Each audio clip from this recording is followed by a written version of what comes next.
Hi, Convo ഹെൽത്തിൻ്റെ പുതിയൊരു വീഡിയോയിലേക്ക് എല്ലാവർക്കും സ്വാഗതം. ഇന്ന് നമ്മുടെ കൂടെ ഉള്ളത് ഡോക്ടർ ജൂഹി മാം ആണ്, ക്യൂൺ ബി ഹെൽത്ത് കെയറിലെ മെഡിക്കൽ ഓഫീസർ. ഇന്ന് ഡോക്ടർ നമുക്ക് വേണ്ടിയിട്ട് ചർച്ച ചെയ്യുന്നൊരു വിഷയം ഷുഗർ, ഡയബറ്റീസ് പേഷ്യൻസിന് അവർ ശ്രദ്ധിക്കേണ്ട കാര്യങ്ങൾ എന്തൊക്കെയാണ്, അത് വരാനുള്ള കാരണങ്ങൾ, അതേപോലെ ഡയബറ്റീസ് ആ ഒരു സ്റ്റേജിലുള്ള ആളുകൾ എന്തൊക്കെ ഭക്ഷണങ്ങൾ കാര്യങ്ങളൊക്കെ കൺട്രോൾ ചെയ്യണം എന്നുള്ള കാര്യങ്ങൾ ഡീറ്റെയിൽ ആയിട്ട് നമ്മളിന്ന് ഇവിടെ ഡിസ്കസ് ചെയ്യാൻ പോവാണ്.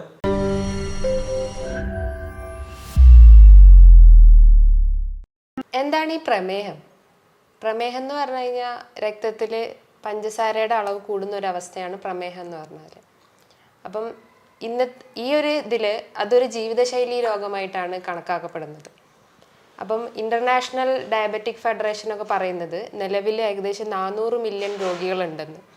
അതിപ്പം ആ ഒരു സെൻസസിൽ നിന്ന് അതൊരു 700 മില്യൺ രോഗിയിലേക്ക് ആവാമെന്നും പറയപ്പെടുന്നുണ്ട്.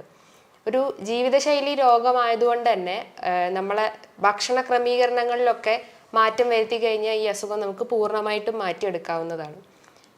അപ്പം ഈ ഒരു ഡയബറ്റിസ് എന്ന് പറഞ്ഞാൽ പല രീതിയിലായിട്ട് നമ്മൾ WHO തിരിച്ചിട്ടുണ്ട്. അത് ഏകദേശം ടൈപ്പ് 1, ടൈപ്പ് 2, ജസ്റ്റേഷണൽ ഡയബറ്റീസ്, അങ്ങനെ 3 രീതിയിലായിട്ടുണ്ട്. ടൈപ്പ് 1 എന്ന് പറഞ്ഞു കഴിഞ്ഞാൽ ജുവനൈൽ ഡയബറ്റിസ്. ജുവനൈൽ എന്ന് പറയുമ്പോൾ കുഞ്ഞുങ്ങളിൽ കാണുന്നൊരിതാണ്. ഇവിടെ ഇൻസുലിൻ്റെ പ്രൊഡക്ഷൻ ഇല്ലാത്തൊരവസ്ഥ, ഇൻസുലിൻ ഡെഫിഷ്യൻ്റ് ആയിട്ടുള്ളൊരു കണ്ടീഷൻ. നമുക്കറിയാം ഇൻസുലിൻ എന്ന് പറഞ്ഞാൽ ആ ഹോർമോണ് പാൻക്രിയാസ് ഗ്രന്ഥി ഉൽപ്പാദിപ്പിക്കുന്നതാണ്. അതായത് നമ്മൾ ഗ്ലൂക്കോസിനെ കൺട്രോൾ ചെയ്യുന്ന ഒരു ഹോർമോണാണ് ഈ ഇൻസുലിൻ ചെയ്യുന്നത്. അപ്പം ആ ജുവനൈൽ ഡയബറ്റിസ് സ്റ്റേജിൽ ഈ ഇൻസുലിൻ്റെ പ്രൊഡക്ഷൻ ഇല്ലാത്തൊരവസ്ഥ, ഡെഫിഷ്യൻ്റ് ആണ്. അത് കുട്ടികളിലാണ് കൂടുതലായിട്ടും കാണപ്പെടുന്നത്. മറ്റൊന്നെന്ന് പറഞ്ഞാൽ ടൈപ്പ് 2 എന്ന് പറഞ്ഞാൽ അഡൽട്ട് ഡയബറ്റിസ്. ഇവിടെ കുറച്ചുകൂടി ഏജ്ഡ് ആയിട്ടുള്ള അല്ലെങ്കിൽ യങ് ആയിട്ടുള്ള ആളുകളിലേക്കാണ് ഇത് എത്തുന്നത്. അതായത് ഒരു 30 മുതൽ 40 വയസ്സിന് ശേഷമാണ് ഈ ഒരു ഇത് സ്റ്റാർട്ട് ചെയ്യുന്നത്. ഇവിടെ ഇൻസുലിൻ്റെ പ്രൊഡക്ഷൻ ഉണ്ട്, പക്ഷേ അത് ആവശ്യത്തിനനുസരിച്ച് ഉപയോഗിക്കാൻ പറ്റാത്തൊരു കണ്ടീഷനാണ് ഇവിടെ വരുന്നത്. ജസ്റ്റേഷണൽ ഡയബറ്റിസ് എന്ന് പറയുമ്പം ആ വാക്കിൽ തന്നെ നമുക്ക് മനസ്സിലാക്കാം, ഗർഭാശയ ടൈമിൽ ഉണ്ടാകുന്ന ഒരു ഡയബറ്റിസ്. അപ്പം ഈ ഒരു ടൈമിൽ ഏകദേശം ഒരു 2nd അല്ലെങ്കിൽ 3rd ട്രൈമസ്റ്ററിലാണ് ഇത് സ്റ്റാർട്ട് ചെയ്യുന്നത്. അപ്പം ഈ ഒരു പ്രമേഹം എന്ന് പറഞ്ഞു കഴിഞ്ഞാൽ അത് ചിലപ്പം ഡെലിവറിക്ക് ശേഷം, അതായത് പ്രഗ്നൻ്റ് ആയതിനു ശേഷം ആ insulin level glucose level normal ആവാനുള്ള ഒരു ടെൻഡൻസി ഉണ്ട്. ഇപ്പോൾ ഡോക്ടർ നേരത്തെ പറഞ്ഞതുപോലെ ഡയബറ്റീസിനെ 3 രൂപത്തിലേക്ക് തരംതിരിച്ചിട്ടുണ്ട്. അപ്പോൾ അതിൽ കുട്ടികളിലും അതേപോലെ തന്നെ യുവാക്കളിലൊക്കെ ഇത് കാണുന്നുണ്ട്. അപ്പോൾ അവരിലുള്ള ലക്ഷണങ്ങൾ, ഇപ്പോൾ പൊതുവിൽ നമ്മൾ കാണുന്ന ലക്ഷണങ്ങളാണ് എന്ത്? ഇപ്പോൾ മൂത്രശങ്ക, അതേപോലെ തന്നെ പെട്ടെന്ന് തടി കുറയുന്നൊരവസ്ഥ. ഇപ്പോൾ ഭക്ഷണം കഴിച്ചാൽ തന്നെ അല്ലെങ്കിൽ മുന്നേ നല്ല വെയിറ്റുള്ള ആൾ പെട്ടെന്ന് തടി കുറയുന്നൊരവസ്ഥ, അതേപോലെ കണ്ണിൻ്റെ കാഴ്ച മങ്ങുന്നൊക്കെ ഒരു ശരീരത്തിൽ വരുന്നൊരു മാറ്റങ്ങൾ. അപ്പോൾ ഇത് എങ്ങനെയാണ്? ആ ഒരു ഭാഗം ഒന്ന് എക്സ്പ്ലെയിൻ ചെയ്യാമോ? പ്രധാനമായിട്ടും ഈ ഒരു പ്രമേഹത്തിന് 3 ലക്ഷണങ്ങൾ പറയാം. അമിതമായിട്ടുള്ള ദാഹം, അമിതമായിട്ടുള്ള വിശപ്പ്, അമിതമായിട്ടുള്ള മൂത്രശങ്ക. ഇത്തരം ലക്ഷണങ്ങൾ ഉണ്ടെങ്കിൽ നമുക്കൊരു ബ്ലഡ് ടെസ്റ്റിലൂടെ നമ്മൾ ഡയബറ്റിക് ആണെന്ന് മനസ്സിലാക്കാൻ പറ്റും. ഇത് കൂടാതെയുള്ള ലക്ഷണങ്ങൾ എന്ന് പറഞ്ഞാലാണ് ഈ സ്കിന്നിലുണ്ടാവുന്ന ഡ്രൈനെസ്, അതായത് വരൾച്ച പോലത്തത്, അല്ലെങ്കിൽ സ്കിന്നിൽ ഒരു ഡിസ്കളറേഷൻ പോലെ ഉണ്ടാവുക, അക്കാന്തോസിസ് നൈഗ്രിക്കൻസ് എന്ന് പറയും. അതായത് ഒരു ഡാർക്ക് ഡിസ്കളറേഷൻ പോലത്തത്. പിന്നെ സ്കിന്നിൽ ഇങ്ങനെ റെഡ് കളറായിട്ടുള്ള ഇറപ്ഷൻസ് വരുന്നത്. ഇത് കൂടാതെ തന്നെ നമുക്ക് പ്രതിരോധശേഷി കുറയുക, നമുക്ക് പെട്ടെന്ന് അസുഖം വരുന്നൊരിത്, പ്രതിരോധശേഷി വല്ലാണ്ട് കുറഞ്ഞു പോവുക, നമുക്ക് ക്ഷീണം വരിക, എപ്പോഴും ഒരു കിടക്കണം എന്നുള്ള ഒരു അവസ്ഥ വരുന്നൊരിത്. ഇത്തരം ലക്ഷണങ്ങൾ ഉണ്ടെങ്കിൽ നമുക്കൊരു ബ്ലഡ് ടെസ്റ്റിലൂടെ നമുക്കത് മനസ്സിലാക്കാൻ പറ്റും. ഇത് കൂടാതെ തന്നെ ഈ ലക്ഷണങ്ങളൊക്കെ നമുക്ക് കുറച്ചുകൂടി കോംപ്ലിക്കേറ്റഡ് ആയിട്ട് പറയുകയാണെങ്കിൽ, അതായത് കോംപ്ലിക്കേഷൻ രീതിയിലേക്ക് എത്തുവാണെങ്കിൽ നേരത്തെ പറഞ്ഞ പോലെ തന്നെ കണ്ണിന്, അതായത് ഡയബറ്റിക് റെറ്റിനോപ്പതി എന്ന് പറയും, അതായത് കണ്ണിന് തിമിരം പോലത്തെ അസുഖങ്ങൾ വരുന്നത്, അത് കുറച്ചുകൂടി കോംപ്ലിക്കേറ്റഡ് ലെവലിലാണ്. മറ്റൊന്നെന്ന് പറഞ്ഞാൽ ഡയബറ്റിക് നെഫ്രോപ്പതി, നമ്മുടെ കിഡ്നീനെ ബാധിക്കുന്ന അസുഖങ്ങൾ. അപ്പോൾ അവരുടെ ബോഡിയിൽ ക്രിയാറ്റിൻ ലെവൽ കൂടുതലായിരിക്കും. മറ്റൊന്നെന്ന് പറഞ്ഞാൽ ഡയബറ്റിക് ന്യൂറോപ്പതി എന്ന് പറയുമ്പോൾ നമ്മളെ ഞരമ്പുകളെ ബാധിക്കുന്നൊരു അസുഖം. അതായത് ഈ ഞരമ്പുകളുടെ പ്രധാന ഫങ്ഷൻ എന്ന് പറഞ്ഞു കഴിഞ്ഞാൽ മസിലുകൾക്ക് ഒരു മൂവ്മെൻറ്റ്സ് കൊടുക്കുന്നു, അതേപോലെ നമ്മളെ സെൻസേഷൻ കറക്റ്റ് ആക്കുന്ന, സെൻസേഷൻ തോന്നിക്കുന്ന ഒരിതാണ് ഈ ഞരമ്പുകൾക്ക് ഉണ്ടാകുന്ന പ്രധാന ധർമ്മം. അപ്പോൾ ഈ ഒരു ഡയബറ്റിസ് ഉള്ള ആളുകൾക്ക് ചെറിയൊരു മുറിവൊക്കെ ഉണ്ടായി കഴിഞ്ഞ് കഴിഞ്ഞാൽ അവർ ചിലപ്പോൾ അത് അറിയാതെ പോകും, അവർ ശ്രദ്ധിക്കില്ല. അപ്പോൾ ആ ഒരു സെൻസേഷൻ, അവർക്ക് അവിടെ ഒരു സെൻസേഷൻ ഇല്ലാത്തൊരവസ്ഥയായിരിക്കും. അപ്പം നമ്മൾ ആ ഒരു ഏരിയയിൽ പിന്നെ ആ മുറിവ് ഉണങ്ങാതെ, അൾസർ പോലെ, ഡയബറ്റിക് അൾസർ പോലത്തെ ബുദ്ധിമുട്ടുകളൊക്കെ ആ ഒരു പേഷ്യൻറ്റിൽ കണ്ടെന്ന് വരാം. ഇതൊക്കെയാണ് ഇതിൻ്റെ പ്രധാന ഒരു കോംപ്ലിക്കേഷൻ എന്നൊക്കെ പറയുന്നത്. ഇത്തരം ലക്ഷണങ്ങൾ ഉണ്ടെങ്കിൽ നമുക്കൊരു ബ്ലഡ് ടെസ്റ്റിലൂടെയൊക്കെ തന്നെ അല്ലെങ്കിൽ ഒരു ഫാസ്റ്റിംഗ് ബ്ലഡ് ഷുഗർ ഒക്കെ പോലെ അങ്ങനത്തെ ടെസ്റ്റുകളൊക്കെ ചെയ്ത് കഴിഞ്ഞാൽ നമുക്ക് ഡയബറ്റിസ് ഉണ്ടെന്ന് മനസ്സിലാക്കാം. ഇപ്പോൾ ഡോക്ടർ പറഞ്ഞതുപോലെ ഇത്തരം ലക്ഷണങ്ങൾ ഉള്ളവരാണെന്നുണ്ടെങ്കിൽ നിങ്ങൾക്ക് ഡോക്ടറെ ബന്ധപ്പെടാവുന്നതാണ്. താഴെ കാണുന്ന നമ്പറിൽ കോൺടാക്ട് ചെയ്താൽ മതി. ഡോക്ടറുടെ കൺസൾട്ടേഷൻ നമുക്ക് ഓൺലൈനായിട്ടും അതേപോലെ തന്നെ ഓഫ്ലൈനായിട്ടും അവൈലബിൾ ആണ്. അപ്പം ഈ ഷുഗർ രോഗികൾ എന്ന് പറയുമ്പം അവരിൽ എപ്പോഴും എല്ലാവരും പെട്ടെന്ന് ചിന്തിക്കുന്നൊരു തലം എന്ന് പറയുന്നത് ഷുഗർ, പഞ്ചസാര എന്ന് തന്നെ എല്ലാവരും ചിന്തിക്കുള്ളൂ. അപ്പോൾ ഈ പഞ്ചസാര മാത്രമാണോ ഈ ഒരു ഷുഗറിനുള്ള കാരണം? അല്ലെങ്കിൽ ഇപ്പോൾ പാരമ്പര്യമായിട്ട് ഇപ്പോൾ ഉള്ളവരാണെന്നുണ്ടെങ്കിൽ ഇപ്പോൾ പാരമ്പര്യമായിട്ട് വരുന്നവർ എന്നൊക്കെ നമ്മൾ കേൾക്കലുണ്ട്. ഇപ്പോൾ ഹെറിഡിറ്റി മൂലമൊക്കെ ഇത് ഉണ്ടാവാൻ സാധ്യത ഉണ്ടോ? എങ്ങനെയാണ് ഇതിൻ്റെ കാരണങ്ങൾ? ഈ ഒരു പ്രമേഹത്തിന് പല കാരണങ്ങളും ഉണ്ട്. ഞാൻ പറഞ്ഞു, തുടക്കത്തിൽ തന്നെ ഞാൻ പറഞ്ഞു ഇതൊരു ജീവിതശൈലി രോഗമാണെന്ന് പറഞ്ഞു. അപ്പോൾ നമ്മളെ ജീവിത ശൈലിയിൽ ഉണ്ടാകുന്ന എന്തോ ഒരു ക്രമക്കേടുകൾ കൊണ്ടിട്ട് അല്ലെങ്കിൽ അവിടെ എന്തോ ഒരു മിസ്റ്റേക്ക് ഉള്ളത് കൊണ്ടാണ് ഈ ഒരു രോഗം രൂപപ്പെടുന്നത്.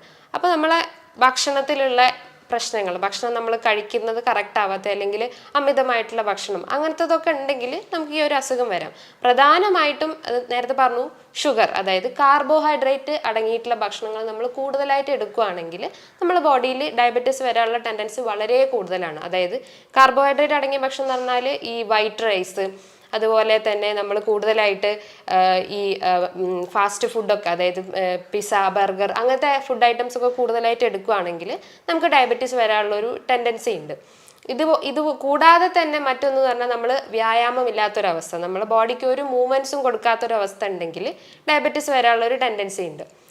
മറ്റൊന്നെന്ന് പറഞ്ഞു കഴിഞ്ഞാൽ നമ്മൾ ഒരു ഫാമിലി ഹിസ്റ്ററി ഉണ്ടെങ്കിൽ, അതായത് നമ്മൾ ഫാമിലിയിൽ മറ്റൊരാൾക്ക് ഡയബറ്റീസ് ഉണ്ടെങ്കിൽ, ആ ഒരു പാരമ്പര്യം ഉണ്ടെങ്കിൽ തീർച്ചയായിട്ടും ആ ഒരു ആളുകൾക്കും ഡയബറ്റീസ് വരാനുള്ള ഒരു ടെൻഡൻസി ഉണ്ട്. അപ്പോൾ ഇതൊക്കെയാണ് ഇതിൻ്റെ പ്രധാന കാരണങ്ങൾ എന്ന് പറയുന്നത്. ഇപ്പോൾ ഡയബറ്റീസിൻ്റെ കേസ് പറഞ്ഞതിൽ ഇപ്പോൾ ഈ ജങ്ക് ഫുഡ് അതേപോലെ തന്നെ ഇവരുടെ ഒരു ജീവിതശൈലി ക്രമക്കേട് എന്ന് പറഞ്ഞല്ലോ, അപ്പോൾ ഇതിനെ നമുക്ക് ഫാറ്റി ലിവർ അല്ലെങ്കിൽ മറ്റേതെങ്കിലും ലൈഫ് സ്റ്റൈൽ ഡിസീസുമായിട്ട് താരതമ്യപ്പെടുത്താൻ പറ്റുമോ? മറ്റേതിലെങ്കിലും ഇതിൽ കണക്ട് ചെയ്യാൻ പറ്റുന്നുണ്ടോ? അതെ, ഡയബറ്റിസ് ഉള്ള ആളുകൾക്ക്, അതായത് ഫാറ്റി ലിവർ വരാനുള്ള ഒരു ടെൻഡൻസി വളരെ കൂടുതലാണ്. അതായത് നമ്മൾ അന്നജം അടങ്ങിയിട്ടുള്ള ഭക്ഷണങ്ങൾ കൂടുതലായിട്ട് കഴിക്കുമ്പം അതിൻ്റെ ഒരു നോർമൽ മെക്കാനിസം എന്ന് പറഞ്ഞു കഴിഞ്ഞാൽ നമ്മൾ അന്നജം അടങ്ങിയിട്ടുള്ള ഭക്ഷണങ്ങൾ കഴിക്കുമ്പോൾ അത് ഗ്ലൂക്കോസായിട്ട് കൺവേർട്ട് ചെയ്തിട്ട് അത് എനർജി രൂപത്തിൽ നമ്മൾ കോശങ്ങളിൽ സ്റ്റോർ ചെയ്ത് വെക്കുന്നു. അപ്പോൾ അമിതമായിട്ടുള്ള അന്നജം എടുക്കുമ്പം അത് ആ ഒരു എനർജീനെ നമ്മൾ ഫാറ്റ് രൂപത്തിൽ ലിവറിൽ സ്റ്റോർ ചെയ്ത് വെക്കുന്ന ഒരു നോർമൽ മെക്കാനിസം ഉണ്ട്. അപ്പം ഈ ഫാറ്റി ലിവർ എന്ന് പറയുമ്പം ഇവിടെ നടക്കുന്നത് വെച്ചാൽ അമിതമായിട്ടുള്ള കൊഴുപ്പ് കരളിന് ചുറ്റും അടിയുന്ന ഒരു അവസ്ഥയാണ്. ഈ ഒരു ഫാറ്റി ലിവർ തന്നെ പല ഗ്രേഡുകളായിട്ടും പറയുന്നുണ്ട്. അതായത് ഗ്രേഡ് 1, 2, 3, 4 അങ്ങനെ പല ഗ്രേഡുകളായിട്ടും ഉണ്ട്. ഗ്രേഡ് 4 എത്തുമ്പോഴാണ് അതൊരു സിറോസിസ് സ്റ്റേജിലേക്ക് ആവുക. അതായത് ലിവറിൻ്റെ പ്രവർത്തനം പൂർണ്ണമായിട്ടും നശിക്കുന്ന ഒരു അവസ്ഥയാണ് ഈ സിറോസിസ് സ്റ്റേജ്. അപ്പം തീർച്ചയായിട്ടും ഒരു ഫാറ്റി ലിവറും ഈ ഒരു ഡയബറ്റീസും നല്ല റിലേഷനുള്ള ഒരു ഇതാണ്. അപ്പം അതിനൊരു പ്രധാന കാരണം തന്നെ ഈ ഭക്ഷണ ക്രമീകരണങ്ങൾ തന്നെയാണ്. ഭക്ഷണം കൂടുതലായിട്ട് അന്നജം അടങ്ങിയിട്ടുള്ള ഭക്ഷണങ്ങൾ കൂടുതലായിട്ട് എടുക്കുമ്പം ഈ ഒരു ഇത് വരാനുള്ള ടെൻഡൻസി വളരെ കൂടുതലാണ്. ഇപ്പോൾ ഷുഗർ ചെക്ക് ചെയ്യാൻ വേണ്ടിയിട്ടാണെന്നുണ്ടെങ്കിൽ ഒരുപാട് ടെസ്റ്റുകളുണ്ട്. അപ്പോൾ അതിൽ സാധാരണ ആളുകൾ ചെയ്യൽ ഇപ്പോൾ എല്ലാവരും ചെയ്യുന്ന ടെസ്റ്റുകളാണ് രാവിലെ തന്നെ എഴുന്നേറ്റ് ഭക്ഷണം കഴിക്കുന്നതിന് മുന്നേ പോയിട്ടൊരു ടെസ്റ്റ്, അതേപോലെ തന്നെ ഫാസ്റ്റിങ്ങിന് ശേഷം എന്നുള്ള രൂപത്തിൽ അത് കണക്കാക്കിയിട്ടാണ് എന്ത് ചെയ്യുക, അവരെന്നിട്ട് അവരുടെ ഭക്ഷണം എന്ത് ചെയ്യും, രാത്രി കഴിക്കുന്നത് 3 ചപ്പാത്തി ആണെങ്കിൽ അത് 1 അങ്ങനെ ഒരു സ്വയം എടുക്കുന്ന ട്രീറ്റ്മെൻറ്റ് രീതിയാണ് ഇപ്പോൾ നാട്ടുമ്പുറത്ത് നമ്മൾ കണ്ടുവരുന്നത്. അപ്പോൾ ഇതിൽ HbA1c എന്ന് പറയുന്ന ഈ ഒരു ടെസ്റ്റ്, അപ്പോൾ ടെസ്റ്റിൻ്റെ ഭാഗങ്ങളൊക്കെ ഒന്ന് ക്ലിയർ ചെയ്യുമോ? എങ്ങനെയാണ് ആളുകൾക്ക് മനസ്സിലാവുക എന്നുള്ളത്? ഈ ഒരു പ്രമേഹത്തിന് പ്രധാനമായിട്ടും ബ്ലഡ് ടെസ്റ്റാണ് അവൈലബിൾ ആയിട്ടുള്ളത്. അതിൽ ഒന്നാമതായിട്ടാണ് ഈ പറഞ്ഞിട്ടുള്ള HbA1c, അതായത് ഗ്ലൈക്കോലേറ്റഡ് ഹീമോഗ്ലോബിൻ ടെസ്റ്റ് എന്ന് പറയും. ഇതൊരു 3 മന്ത് ആവറേജ് ടെസ്റ്റാണ്. അതായത് നമ്മൾ എന്തെങ്കിലും മെഡിസിൻ എടുക്കുന്നുണ്ടെങ്കിൽ നമുക്ക് ഗ്ലൂക്കോസ് ഉണ്ടോ അല്ലെങ്കിൽ ഡയബറ്റിസ് ആണോ അല്ലയോ എന്നുള്ള ഒരു കൺഫർമേഷൻ നടത്തുന്ന ഒരു ആക്യുറേറ്റ് ടെസ്റ്റാണ് ഈ HbA1c എന്ന് പറയുന്നത്. അത് ഏകദേശം ഒരു 5.6 മുതൽ 6.5 വരെയാണ് അതിൻ്റെ നോർമൽ വാല്യൂ വരുന്നത്. അതിനെക്കാട്ടും ആ ഒരു റേഞ്ചിനെക്കാട്ടും കൂടുതലായി കഴിഞ്ഞ് കഴിഞ്ഞാൽ നമ്മളൊരു ഡയബറ്റിക് സ്റ്റേജിലോട്ട് കടന്നു എന്ന് മനസ്സിലാക്കാം. മറ്റൊന്നെന്ന് പറഞ്ഞു കഴിഞ്ഞാൽ ഫാസ്റ്റിംഗ് ബ്ലഡ് ഷുഗർ എന്ന് പറയുമ്പോൾ ആ ഒരു വേർഡ് തന്നെ ഉണ്ട്. നമ്മൾ ഭക്ഷണം കഴിച്ച ഏകദേശം ഒരു 8 മുതൽ 12 മണിക്കൂറിന് ശേഷം ചെയ്യുന്ന ഒരു ടെസ്റ്റാണ് ഈ ഫാസ്റ്റിംഗ് ബ്ലഡ് ഷുഗർ. ഇത് ഏകദേശം ഒരു 126 കൂടുതൽ 126 ഡെസിലിറ്ററിനെക്കാട്ടും കൂടുതലാണെങ്കിൽ അവരൊരു ഡയബറ്റിക് സ്റ്റേജിലോട്ട് കടന്നു എന്ന് മനസ്സിലാക്കാം. മറ്റൊരു ടെസ്റ്റാണ് ഗ്ലൂക്കോസ് ടോളറൻസ് ടെസ്റ്റ് എന്ന് പറയുന്നത്. ഇത് പ്രഗ്നന്റ് ലേഡീസിലാണ് കൂടുതലായിട്ടും ചെയ്യുന്ന ഒരു ടെസ്റ്റ്.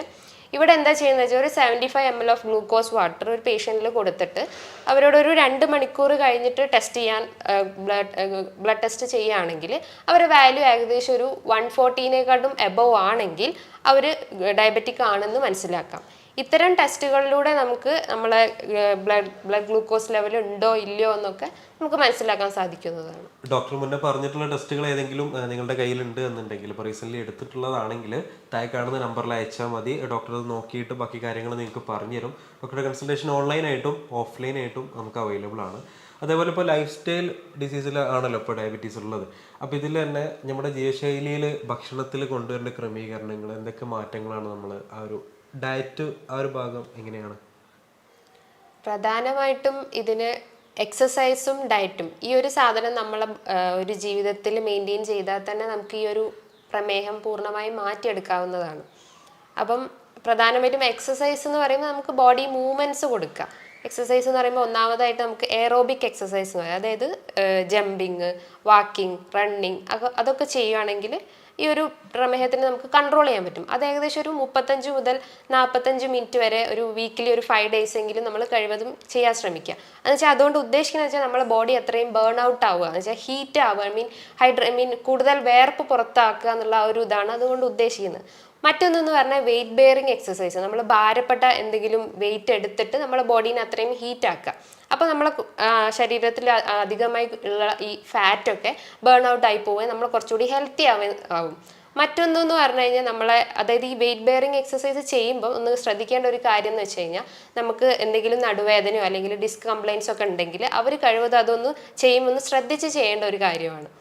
മറ്റൊന്നെന്ന് പറഞ്ഞാൽ നമ്മളെ ഡയറ്റ്, രണ്ടാമതായിട്ട് പറയുന്നതാണ് ഡയറ്റ്.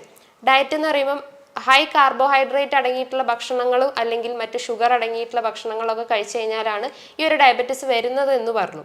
അപ്പം നമ്മൾ ഈ ഒരു ഭക്ഷണം കഴിക്കുമ്പം ഈ ഒരു എക്സസൈസും ഈ ഒരു ഡയറ്റും മെയിൻറ്റെയിൻ ചെയ്യുക. അതായത് ഭക്ഷണം കഴിക്കുമ്പം നമ്മൾ കഴിവതും ഒരു ചവച്ചരച്ച് കഴിക്കുന്നത്, മീൻ കറക്റ്റ് ഇതിൽ ടൈമിങ്ങിൽ ഭക്ഷണം കഴിക്കാൻ ശ്രമിക്കുക.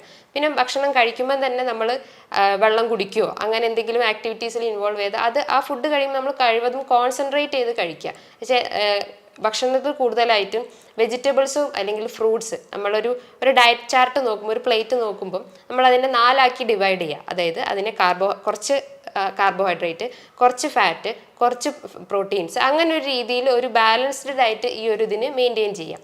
പിന്നെ നമ്മൾ ഈ വൈറ്റ് റൈസ് ഉപയോഗിക്കുകയാണെങ്കിൽ അത് കഴിവതും ഒഴിവാക്കാൻ ശ്രമിക്കുക. അതൊക്കെ നമ്മളെ ബോഡിയിൽ കൂടുതലായിട്ടും ബ്ലഡ് ഗ്ലൂക്കോസ് ലെവൽ കൂട്ടാൻ ശ്രമിക്കും. അപ്പോൾ അരി ഭക്ഷണം എടുക്കുകയാണെങ്കിൽ നമ്മൾ ഞവര അല്ലെങ്കിൽ മട്ടയരി അല്ലെങ്കിൽ റാഗി ഇങ്ങനത്തെ ഐറ്റംസ് ഒക്കെ ഉണ്ടെങ്കിൽ അത് കൂടുതലായിട്ടും നമ്മൾ ലൈഫിൽ ഉൾപ്പെടുത്താൻ ശ്രമിക്കുക. അതുകൊണ്ട് നമുക്ക് എന്തെങ്കിലും ഈ ഉപ്പുമാവോ അല്ലെങ്കിൽ ദോശയോ അങ്ങനത്തെ ഐറ്റംസ് ഉണ്ടെങ്കിൽ അത് കൂടുതലായിട്ടും നമ്മളെ ഡയറ്റിൽ ഉൾപ്പെടുത്താം. ഇപ്പോൾ ശരീരത്തിന് ആവശ്യമായിട്ടുള്ള വൈറ്റമിൻസ് അത് നമുക്ക് പ്രധാനമായിട്ട് കിട്ടുന്നത് ഫ്രൂട്ട്സുകളിൽ നിന്നാണ് അല്ലേ? അപ്പോൾ ഷുഗർ പേഷ്യൻസിന് ഫ്രൂട്ട്സ് ഇപ്പോൾ ഈ ഒരു വൈറ്റമിൻ സി കിട്ടണം എന്നുള്ള ഉദ്ദേശത്തോട് കഴിക്കുകയാണെന്നുണ്ടെങ്കിൽ അവർക്ക് കഴിക്കാൻ പറ്റുന്ന ഫ്രൂട്ട്സുകൾ, ഇപ്പോൾ മധുരം ഉണ്ടാവില്ല ഫ്രൂട്ട്സിലാണെങ്കിലും, അപ്പോൾ അവർക്കുള്ളൊരു കൺസേൺ ആയിരിക്കും ഇത് ഷുഗറിൻ്റെ അളവ് കൂട്ടുമോ എന്നുള്ളത്. അപ്പം കഴിക്കാൻ പറ്റുന്ന ഫ്രൂട്ട്സ് അതെങ്ങനെയാണ്? ഫ്രൂട്ട്സ് എന്ന് നോക്കുമ്പോൾ നമ്മൾ ആദ്യമായിട്ട് നോക്കേണ്ടത് ഈ ഗ്ലൈസീമിക് ഇൻഡെക്സ് എന്താണെന്ന് നോക്കാം.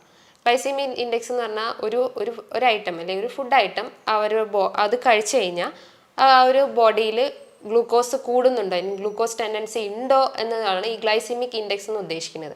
അപ്പം ഈ ഗ്ലൈസീമിക് ഇൻഡെക്സ് കുറഞ്ഞ ഭക്ഷണങ്ങൾ കഴിവതും ഉൾപ്പെടുത്താൻ ശ്രമിക്കുക. അതായത് ഫ്രൂട്ട്സിൽ വരുവാണെങ്കിൽ ഈ ഗ്രേപ്സ്, ഓറഞ്ചസ്, ബെറീസ് അല്ലെങ്കിൽ സ്വീറ്റ് പൊട്ടാറ്റോ. ചിലർ ചോദിക്കും സ്വീറ്റ് പൊട്ടാറ്റോ കഴിച്ചു കഴിഞ്ഞാൽ ഷുഗർ കൂടുമോ, അത് അമിതമായിട്ടുള്ള ഷുഗർ ടെൻഡൻസി ഉണ്ടാക്കുമോ, അങ്ങനെ പല ഡൗട്ടുകളും ഉണ്ടാവും. സ്വീറ്റ് പൊട്ടാറ്റോ ഒരു ലോ ഗ്ലൈസീമിക് ഇൻഡെക്സ് ഉള്ളതായതുകൊണ്ട് നമുക്ക് ആ ഭക്ഷണത്തിൽ ഉൾപ്പെടുത്താവുന്നതാണ്.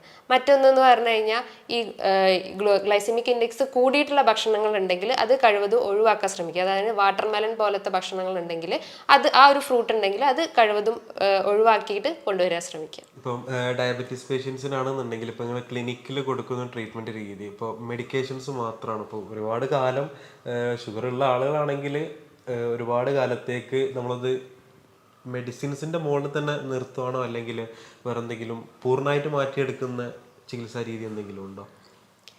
നമ്മുടെ ഹോമിയോപ്പതി പ്രകാരം നമ്മൾ ഒരു ഡയബറ്റിക് പേഷ്യൻ്റ് വന്നു കഴിഞ്ഞാൽ അവരുടെ കേസ് ഡീറ്റെയിൽ ആയിട്ട് എടുക്കും.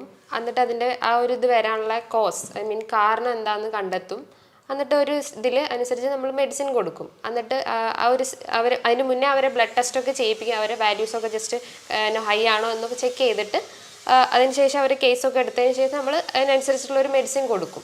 ഈ മെഡിസിൻ്റെ ഒപ്പം തന്നെ നമ്മൾ എന്ത് ചെയ്യുന്നു വെച്ചാൽ അവരെ ഡയറ്റ്, അവർ ചിലപ്പം നന്നായി ഫുഡിൻ്റെ ഒക്കെ കുറേ വേരിയേഷൻസ് ഉള്ള ഒരു പേഷ്യൻ്റ് ആയിരിക്കും. അപ്പം നമ്മൾ അവരുടെ ഡയറ്റ് നന്നായി മാനേജ് ചെയ്യാനുള്ള ഒരു ടിപ്സ് പറഞ്ഞു കൊടുക്കും. പിന്നെ കൂടുതലായിട്ട് എക്സസൈസൊക്കെ ഇൻവോൾവ് ചെയ്യാൻ ശ്രമിക്കും. ഡോക്ടർ ഈ പറഞ്ഞ കാര്യങ്ങളൊക്കെ നമ്മൾ ലൈഫ് സ്റ്റൈലിൽ കൊണ്ടുവരാൻ ശ്രമിക്കുക. അതേപോലെ തന്നെ പുതിയ അഡ്വൈസുകൾ കാര്യങ്ങൾ എന്തെങ്കിലും ഇപ്പോൾ കൊണ്ടുപോകുന്ന നിലവിൽ നിങ്ങൾ ചെയ്യുന്ന ഡയറ്റിൽ എന്തെങ്കിലും മാറ്റം വരുത്തുക, അല്ലെങ്കിൽ വേറെ ഏതെങ്കിലും രീതിയിൽ മെഡിക്കേഷൻസിൻ്റെ ആവശ്യം അങ്ങനെ എന്തെങ്കിലും വരികയാണെന്നുണ്ടെങ്കിൽ നിങ്ങൾക്ക് താഴെ കാണുന്ന നമ്പറിൽ ഡോക്ടറെ കോൺടാക്ട് ചെയ്യാവുന്നതാണ്. ഓൺലൈനായിട്ടും ഓഫ്ലൈനായിട്ടും ഡോക്ടറുടെ കൺസൾട്ടേഷൻ നിങ്ങൾക്ക് അവൈലബിൾ ആയിരിക്കും. അതേപോലെ ഷുഗർ പേഷ്യൻ്റ് നിലവിൽ ഒരു ഹൈ ലെവലിലൊക്കെ നിൽക്കുന്ന ആളാണെന്നുണ്ടെങ്കിൽ മെഡിക്കേഷൻസ് മാത്രമാണോ അല്ലെങ്കിൽ മെഡിക്കേഷൻസ് ഇല്ലാതെ തന്നെ നമുക്കിത് മാറ്റാൻ പറ്റുമോ? ആ ഒരു ഏരിയ ഒന്ന് ക്ലിയർ ചെയ്യുമോ?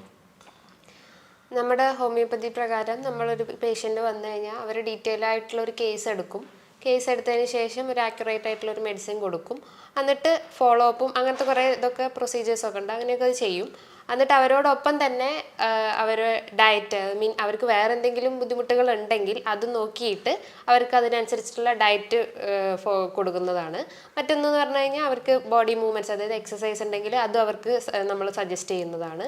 ഇത്തരം ഇതൊക്കെ ചെയ്തു കഴിഞ്ഞാൽ തന്നെ നമുക്ക് പൂർണ്ണമായിട്ടും ഈ ഒരു പ്രശ്നത്തെ നമുക്ക് മാറ്റിയെടുക്കുന്നതാണ്. ഇപ്പോൾ ഡോക്ടർ ഈ പറഞ്ഞ രീതിയിലുള്ള ട്രീറ്റ്മെൻറ്റ് എന്ന് പറയുമ്പം നമ്മൾ ജസ്റ്റ് ഒരു ഡയറ്റ് കൊടുക്കുക എന്നുള്ളത് മാത്രമല്ല, അതിലുപരി ഡയറ്റീഷ്യൻസിനെ, അതൊരു പേഴ്സണൽ ട്രെയിനറെ കൂടി നമുക്ക് അതിൻ്റെ കൂടെ തന്നെ വെച്ചിട്ട് ചെയ്യിക്കുന്നൊരു ട്രീറ്റ്മെൻറ്റ് മെത്തേഡാണ്. അപ്പോൾ അതിനുള്ളൊരു ഉപകാരം എന്ന് പറഞ്ഞാൽ സാധാരണ നമ്മളൊരാൾക്ക് ഷർട്ട് കൊടുക്കുമ്പം അവർ 1-2 ദിവസം ഇത് കറക്റ്റ് ഒന്ന് പ്രോപ്പർ ചെയ്തിട്ട് പിന്നീട് അത് ബ്രേക്ക് ചെയ്യുന്ന ഒരവസ്ഥ നമ്മൾ സാധാരണ കാണാറുണ്ട്. അപ്പോൾ അതിൽ നിന്നൊരു മാറ്റം വരാനും അതൊന്ന് സ്ഥിരമായിട്ട് കൊണ്ടുപോയിട്ട് നമ്മൾ പരിപൂർണമായിട്ട് ഡയബറ്റീസ് എന്നുള്ള അതിൽ നിന്നൊരു മുക്തി നേടാനും കൂടി വേണ്ടിയിട്ടാണ് നമ്മളൊരു ഡയറ്റീഷ്യനും ഡയറ്റ് ചാർട്ടും മെഡിക്കേഷനും കൂടി ഒരുമിച്ചുള്ളൊരു ട്രീറ്റ്മെൻറ്റ് കൊടുക്കുന്നത്. അപ്പം ഇത്തരം കാര്യങ്ങളൊക്കെ എല്ലാവരും ശ്രദ്ധിക്കുക. ഡോക്ടർ പറഞ്ഞതിൽ ഭക്ഷണങ്ങൾ ക്രമീകരിക്കേണ്ട ഭാഗമുണ്ടെങ്കിൽ അത് ക്രമീകരിക്കാൻ, കഴിക്കാൻ പറ്റുന്ന ഫുഡുകൾ കുറേ പറഞ്ഞിട്ടുണ്ട്, അതൊക്കെ നമുക്ക് ജീവിതത്തിൽ കൊണ്ടുവരിക. നിലവിലെടുത്ത ടെസ്റ്റുകളൊക്കെ എന്തെങ്കിലും ഉണ്ടെന്നുണ്ടെങ്കിൽ അത് നിങ്ങൾ താഴെ കാണുന്ന നമ്പറിൽ അയച്ചു കഴിഞ്ഞാൽ അപ്പോൾ അതിൽ നിങ്ങൾ മെഡിക്കേഷൻസ് എടുക്കേണ്ടതുണ്ട്, അല്ലെങ്കിൽ ജസ്റ്റ് ഫുഡ് മാത്രം കൺട്രോൾ ചെയ്താൽ മതി എന്നുള്ള കാര്യങ്ങളൊക്കെ ഡോക്ടർ കൃത്യമായിട്ട് പറഞ്ഞു തരും. ഇപ്പോൾ ഓൺലൈനായിട്ടും ഓഫ്ലൈനായിട്ടും കൺസൾട്ടേഷൻ അവൈലബിൾ ആണ്. പുതിയൊരു വീഡിയോ ആയിട്ട് നമുക്ക് വീണ്ടും കാണാം. ബൈ.